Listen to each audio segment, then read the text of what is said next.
warahmatullahi wabarakatuh. Halo, kami dari kelompok 4. Kami akan menceritakan kembali novel Dukuh Paruk, dan saya Chelsea Ayla Santosa akan menceritakan kembali bagian 1. Saya Azka Syakira yang akan menceritakan kembali buku bagian ketiga. Dan satu lagi teman kami yaitu Alan Febrian yang akan menceritakan bagian pertama. Selamat menyaksikan. Nah, pada bagian kedua novel Ronggeng Dukuh Paruk ini, ceritanya ini melanjutkan perjalanan hidup Serintil sebagai ronggeng yang dikenal luas. Nah, Serintil ini sepenuhnya menjadi ikon Dukuh Paruk, memenuhi ekspektasi masyarakat yang mengagum-mengagumkannya sebagai pewaris tradisional ronggeng. Namun, di balik kemasyhuran Serintil mulai merasakan beban berat statusnya sebagai ronggeng yang terikat pada norma dan aturan desa. Serintil menghadapi banyak eksploitasi baik secara fisik maupun emosional.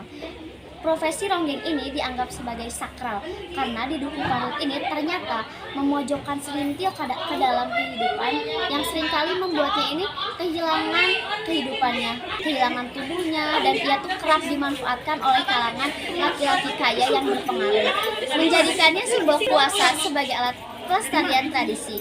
Sementara itu, Rasus, sahabat masa kecil yang mencintainya, memilih meninggalkan Dukuh Paruk. Rasus ini bergabung dengan militer untuk mencari kehidupan yang baru dan menjauh dari desa Dukuh Paruk ini. Menurutnya, desa Dukuh Paruk ini terlalu tradisional dan sangat tidak manusiawi. Namun walaupun masih sudah jauh dari Dukuh Paruk, perasaan Rasus ini tidak pernah hilang terhadap Serintil. Dia tidak pernah benar-benar hilang rasa cintanya kepada Serintil ini. Nah, di tengah ketenarannya, Serintil ini mulai menyadari bahwa menjadi ronggeng ini tidak memberinya kebahagiaan. Ia ini merasa semakin jauh dari kebebasannya.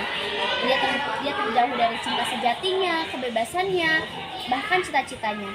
Pergolakan batin Serintil ini mencerminkan dilema antara melestarikan tradisi atau memperjuangkan martabat dan kebebasannya sebagai individu. Nah, jadi bagian kedua novel ini tuh penuh dengan konflik sosial, eksploitasi ketidakadilan yang tumbuh di tengah masyarakat, dan Serintil ini berjuang untuk menemukan arti hidupnya di tengah beban sebagai simbol budaya Dukuh Paruk. Bagian ketiga buku Ronggeng Dukuh Paruk ini, Dukuh Paruk mengalami bencana besar pada tahun 1965 yang menyebabkan rumah dan harta benda penduduk habis terbakar. Serintil, tokoh utama, dipenjara dan baru dibebaskan setelah beberapa bulan. Namun, ia masih harus melapor ke tempat penahanannya dan mengalami trauma. Serintil kemudian bertemu dengan Bajus, seorang pekerja proyek, dan jatuh cinta.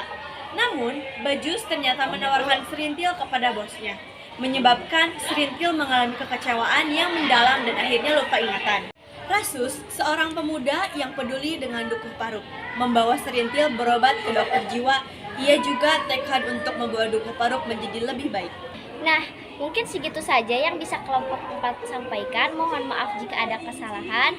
Wassalamualaikum warahmatullahi wabarakatuh.